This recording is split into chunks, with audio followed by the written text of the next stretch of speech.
If you thought cruising in 2025 was expensive, brace yourself.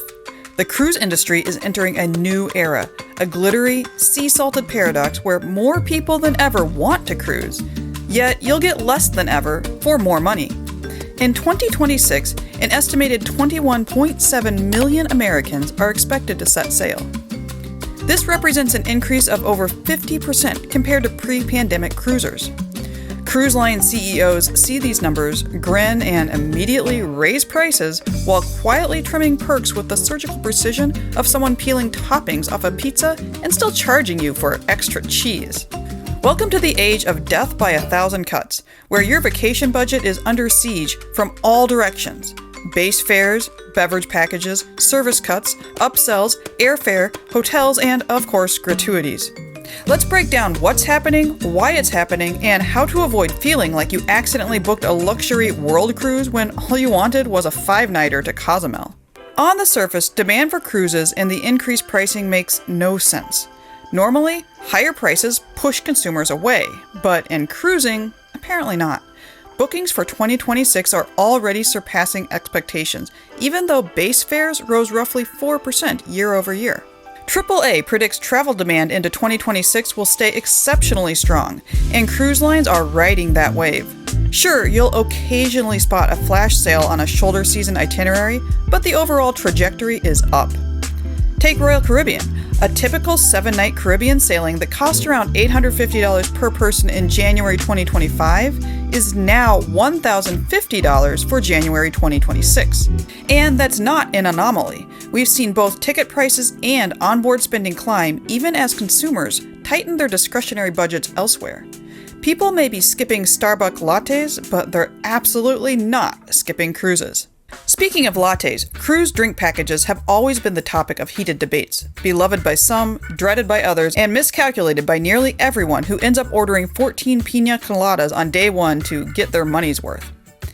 In 2025, just about every cruise line quietly rolled out price hikes that makes those pina coladas seem more like champagne. MSC scrapped its lower-tier drink packages, pushing everyone into the premium extra package at about $70 per day, a 15% jump from the old Easy Plus plan. Carnival hiked its Cheers package to $74.95, a jump that stung enough for the line to soften the blow by debuting Cheers Zero Proof. At only $30 per day, the new non-alcoholic version has actually been well received, giving non-drinkers a more reasonably priced alternative.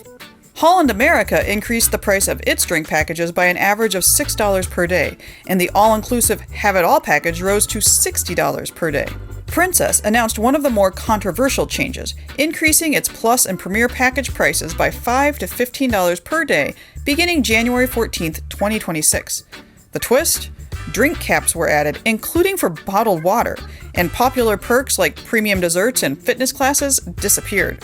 Celebrity raised individual drink prices early in 2025, then boosted package allowances, while also raising package prices roughly 25%.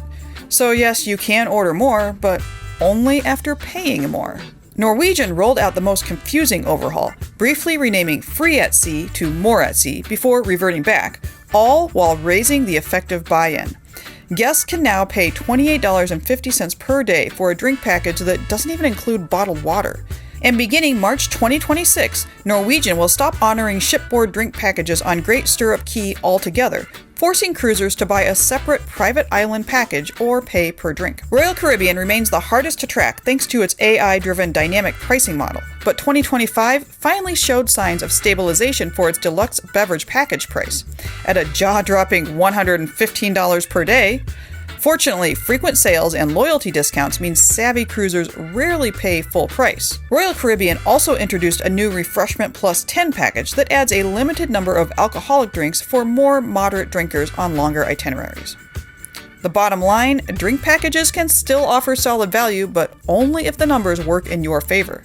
There's definitely some math involved. If you want help breaking it down, check out our drink package analysis videos where we walk through real examples and show you exactly how to calculate whether the drink package is worth it for your next cruise.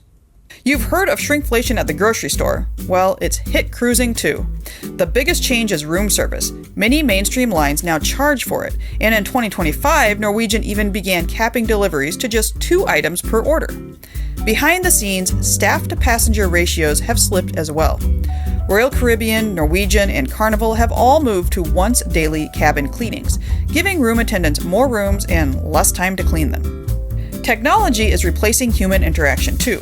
Waiters now tap orders into tablets, and on Virgin Voyages, there's no guest services desk at all. Everything runs through the app. Sure, it's modern and efficient, but let's be honest, it's also cost-cutting, and those savings aren't being passed on to you. Food has seen some of the biggest cuts. The days of endless shrimp cocktails and nightly midnight buffets are gone. Even on lines that still offer them, like Carnival, the variety, quality, and especially the presentation have declined. Gone are the elaborate ice sculptures, mountains of desserts, and beautifully crafted canapes that once made it feel like a grand event. Other favorites have vanished too, like the Jade section of Royal Caribbean's Windjammer Buffet, which used to serve unlimited sushi and Asian-inspired dishes. Some changes are more subtle. Thinner towels, fewer pillows, cheaper cutlery, but longtime cruisers feel the difference. Even toiletries have taken a hit, with many lines swapping high-quality minis for bulk dispensers. Better for the environment, yes, but also cheaper and often lower quality. And for loyal guests, many rewards programs have reduced perks. Royal Caribbean has replaced its concierge lounge with the more limited Crown Lounge, reducing offerings for top-tier guests. Meanwhile, Carnival's revamped rewards program requires platinum cruisers to requalify every 2 years. Yes, you can still get free laundry, but only if you earn it again, and again, and again. Not only are cruise freebies shrinking, but nearly everything else on board is getting pricier. Individual drink prices are creeping up across the board. Celebrity, Holland America, Royal Caribbean, and Carnival all raised bar prices alongside their package hikes. The main dining room isn't quite all you can eat anymore either. Lobster night now comes with an extra charge for additional lobsters, and even during a regular meal, many lines are charging for a third or even just a second entree. Specialty restaurants are feeling the pinch too. Carnival's Fahrenheit 555 jumped from $49 to $52. Royal Caribbean's Chops Grill rose from $45 to $55, and Princess's Crown Grill went from $45 to $60. Norwegian, true to form, swapped its flat $39 cover charge for a confusing tiered system ranging from $40 to $60. The bottom line, if you're not careful, these small hikes can tack on $50 to $100 per person per cruise. You can't cruise if you can't get to your ship, and that journey is getting pricey too. Airfares seem to have a permanent upward trajectory, and with Delta introducing AI-driven dynamic pricing, cheap flights may become even rarer. Ancillary costs like baggage fees and seat selection only add to the total. Sure, you can score a free checked bag if you sign up for yet another loyalty program, but otherwise it will likely cost over $100 to bring a reasonable amount of luggage with you. And if you want to sit beside your traveling companion instead of some stranger who hasn't showered in a week, you'll need to pay an extra 20 to 30% of your ticket price. Most cruisers play it safe and arrive at the port the night before, but hotel prices near cruise terminals have skyrocketed. Miami, Fort Lauderdale, Galveston, San Francisco, no matter where you cruise from, expect to pay at least $150 per night for a basic room. Driving to the port isn't always a bargain either. Parking fees are rising as ports upgrade facilities and security.